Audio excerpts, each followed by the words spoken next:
Well, a flat start, a late charge and plenty of tension in between. Unfortunately, the net result was a 40-point loss to North Melbourne on Friday night and plenty of black and white wounds to lick. Welcome to the agenda for round 18. I'm Michael Christian and with me is the Herald Sun's Jay Clark. Jay, gee, it was a poor start. Yeah, it was, Chris. So, look, we've been living this finals dream in hope that the Pies might be able to make it, but they're 4 games outside the 8 now, so we can put a line through September. It's absolutely not happening, and lots of issues came out of this game. We'll talk about skills and clearances in a second, but in the short term, what's going to be fascinating is the forward line.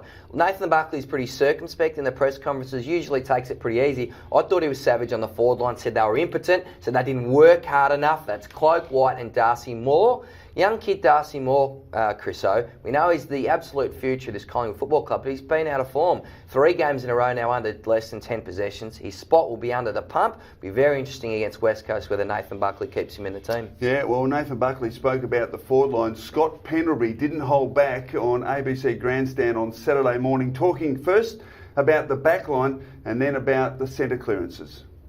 I thought our defence was really poor, but with the footy last night, we gave them 7 goals from our back 50 when we actually had ball in hand and we coughed up, and it just shows that our skill level down there was really poor, and to give a side 7 goals when you've actually got the ball, that's unheard of in AFL.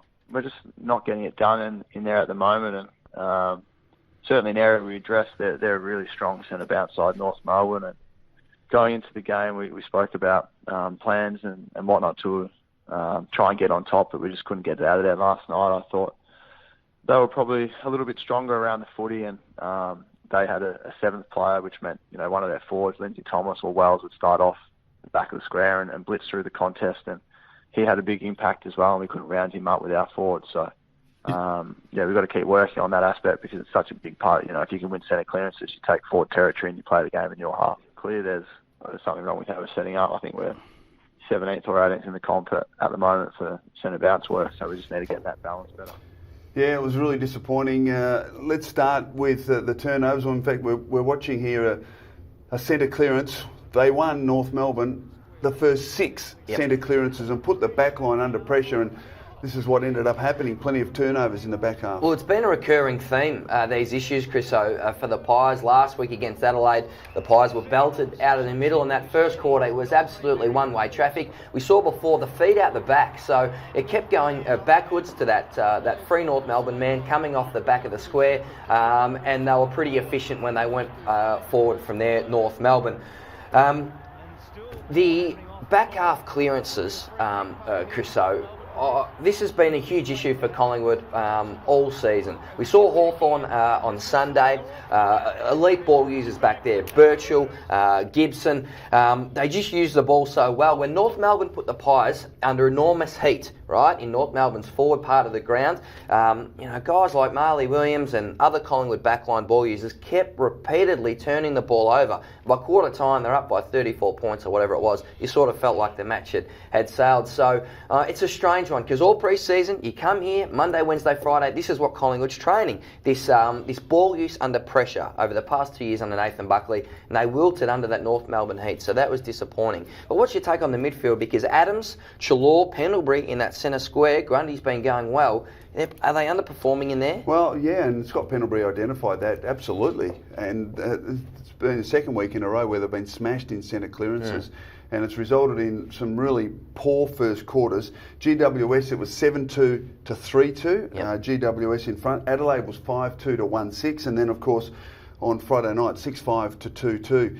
And Scott Pendlebury addressed the issue of not hunting the ball, not being intense, not being hard enough. And it comes on the back of comments from the coach, Nathan Buckley, that we're going to attack this like a finals game. Well, it didn't look like that in the first quarter, did it? No, I think North Melbourne came out very aggressive and really took the ascendancy away from the Pies early on in that game. The centre clearance stuff is weird because around the ground, the clearance work is okay. It's just in the absolute engine room. Now, have a look here at the start. We're talking about that North Melbourne aggression. I really think they took it up to the Pies early, got in their face, and then the Pies retaliated, Chriso. And that's where they probably got caught out out with a few whistles. You know, Marley Williams was involved, Maynard as well. So as to where this actually started, Frito just sort of playing with Jesse White at top, not a bit of aggression there. So North Melbourne's season is absolutely on the line in this first quarter, and they come out breathing fire. And as Scotty Pendlebury said early, it's probably the Pies who got sucked in a little bit. Yeah, absolutely. And it turned into a free kick that came on the back of this minor scuffle with Adams and Anderson involved there, and a free kick to Lindsay Thomas, who went back very, very quickly. It must be said, it's about here. Oh, he falls over Lindsay. This is why the footy public is frustrated, Chris. I don't mean to cut you off, but look how easy right there Lindsay Thomas fell over. We say, you know, we're frustrated with Lindsay, there's staging, there's diving, flopping. That is the absolute A-grade example. I know you're on the MRP. Seriously, you should look at that, because that's what the footy public is really frustrated with. Scotty Pendlebury hardly touched him. Yeah, he did. And, of course, Marley Williams involved there as well. Well, one of the real problems for Collingwood was North Melbourne superstar Daniel Wells. There was doubt about whether he'd even take his place in the team. He had some breathing difficulties in the warm-up, and you can just see him here just trying to get a breath in. But gee, how devastating was he in that opening term? He won 3 of the first 4 centre clearances. Yep. He had 11 disposals in the first quarter, 3 clearances as we mentioned, a couple of inside 50s, and he was dominant, particularly early. And you see Levi Greenwood sort of trailing behind him there. We've been pumping Levi up. Had a pretty good season really after a slow start. He got smashed by Wellesley, who's just got that speed and was able to break away from him. But as you said, it was dramatic, because even 10 minutes before the game, we didn't know Wellesley was playing. And for Nathan Buckley's sake, he probably wished he didn't. Just on a side note, Wellesley, this has always been the question mark over him. When it gets tough, when it gets hard, a bit of duress, adversity, how does he perform? It's easy to play well, beautiful skill when you're winning, but he dug deep there. Yeah, absolutely. You've got to take your hat off to Daniel Wells, I thought. He's a great player.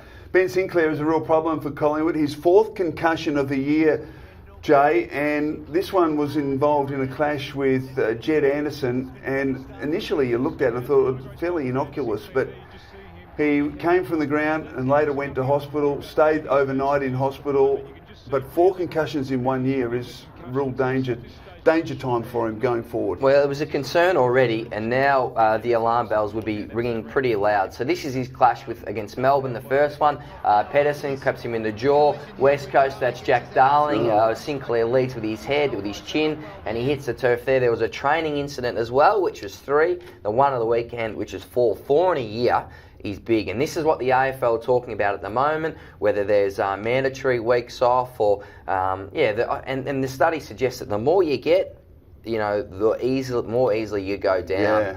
So look, I'd be thinking Benny Sinclair's going to have a couple of weeks off, maybe the whole season. I'm not sure. The doctors will assess it. You just can't be too careful with this sort of stuff. And we're not sure really about the long-term implications of concussions, particularly that many, 4 in 1 year. Well, in America, it's a big problem. Yeah, absolutely. You know? So real cautious times for Ben Sinclair, and you'd expect him to miss at least a couple of weeks after that, and then to hopefully get back into the Collingwood side after that. You're a father, well, I mean, and that's your son. What are you thinking? Well, I'm thinking you need to take time out. Yeah. I'm thinking that you need at least a couple of weeks. And look, we defer in these situations to what the medical team are saying, and you trust what they're saying, and that'll be his path will be determined by what the medical team suggest. Now, let's talk about another issue. Now, this was a problem for Joshy Smith. Now, he hasn't spent a lot of time in Melbourne, mate. He's from Queensland. We need to give him a You know what? out. He's never been to Etihad Stadium. So he's logged it up on the GPS, and then all of a sudden allowed himself an hour, didn't realise on a Friday night it takes at least 2 hours, found himself in heavy traffic, and we'll let him pick up the story along with Billy Elliott, who he ran past. I heard stories about Etihad in the traffic, but first time playing here tonight, so I'd never been here before, and I was driving in, and it's just the hour went by, and I was late, and probably about a K or so away, and I just thought I can't be late. So my girlfriend was driving my car, and I just jumped out and quickly jogged the rest of the way here so I could get here on time. But not sure if it was ideal prep, but is what it was. So I was driving down Flinders Street, stuck in a bit of traffic, and I was actually a little bit worried that we were going to be late because I had a media interview with Mark Stevens, and then we looked to the left and we seen Smitty on the jog, kind of reminded me of Ben Kennedy when he had to run to Etihad. Yeah, funnily enough, I was running down the street and Jamie Elliott and Corey Galt were sitting in the car giving me a little toot saying, get going. But still, I haven't, being in Queensland, I haven't spent much time in the city. So I was a little bit, had the GPS maps on and just making sure I found my way here. But no, I got here in the end, which was very relieving. And we honked the horn, he turned around and he came up to us, went the window down, stayed for a chat for about 2 minutes, said he's late, but he's too good of a bloke to not have a chat, and then off he went again. I gave it an hour today to get here, so I'll probably have to give it a bit more next time, so I'll make sure of it.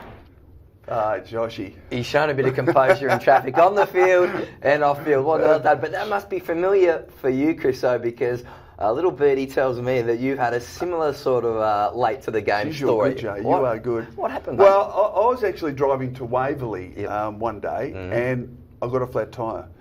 Now, in those days, you just call RACV. That was the excuse for everything. Oh, sorry, I was late. I got a flat tyre. Yeah. Well, I actually did. I had a tyre blowout on the Monash going to Waverley and was very late. And you fix it yourself? Coach, I did actually. The coach, he wasn't happy. Lee Matthews. I bet not. Now, how did you go in that game? Your preparation's been a little interrupted. No, I think it was best on ground. Anyway, let's move on. Chris, I think you had 5 touches. I don't think it went that well. No. You're referring to another game which we're about to get to, and that was the last time West Coast beat Collingwood at the MCG. It was, 5 years ago, Jay? I think it was 21 years ago, no, Chris. It couldn't be that long, surely. Have you got a perm in that photo? Surely it couldn't be that long. Mate, you were playing. It was that 5 long years ago, mate. The Eagles haven't beaten the Pies at the MCG for 21 years. Do you remember that game? Yeah, I do actually, because about 10 minutes into the game, I'd set the game up for us and then had to come off the ground. No wonder we lost. So you made a hot start. Yeah, a hot start indeed. You would think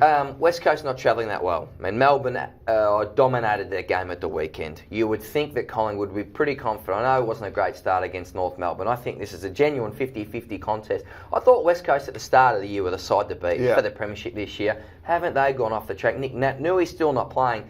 They are absolutely gettable. And we know they don't like to win in Melbourne. Yeah, so. Well, there was a slight chance Collingwood could play finals football before North, but now that equation is impossible. So a bit of pride now on the line, so it's going to be a big match-up come the weekend.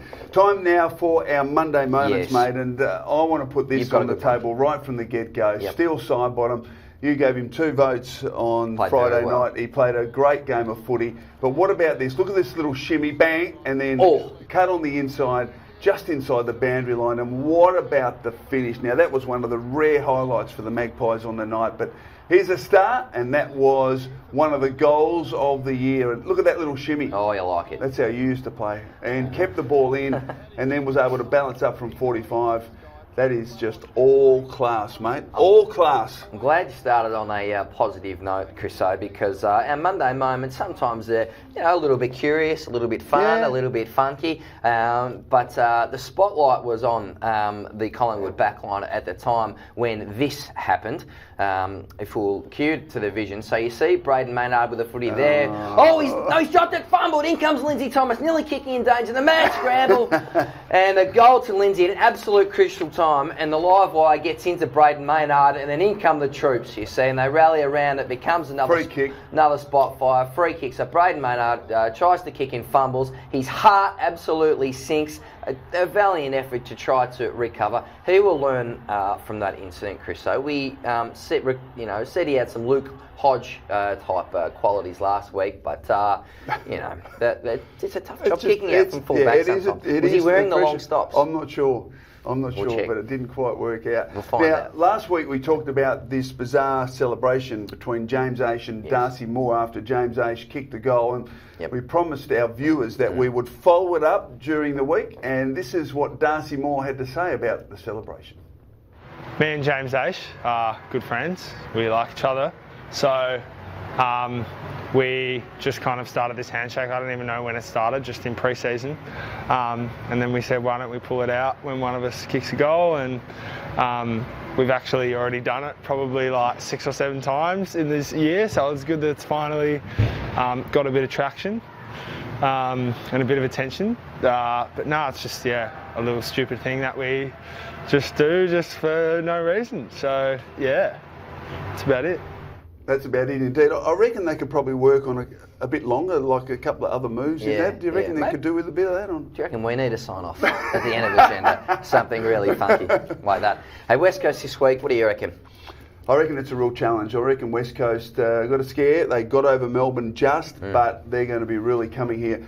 One of the things and one of the bogeys for West Coast is the ability to win at the MCG. They don't get many chances during the course of the year to play at the MCG, so they'll be looking to really use this as a template for what's going to come in September. So they're going to be hard to beat, but hey, we'll win, won't we? Yeah, better be a hot start. I think Nathan Buckley had the first boys. quarter. Yeah, absolutely. under the blowtorch early. Thanks for joining us on the agenda. Hopefully we'll see you next week and after a big win by the Magpies at the MCG.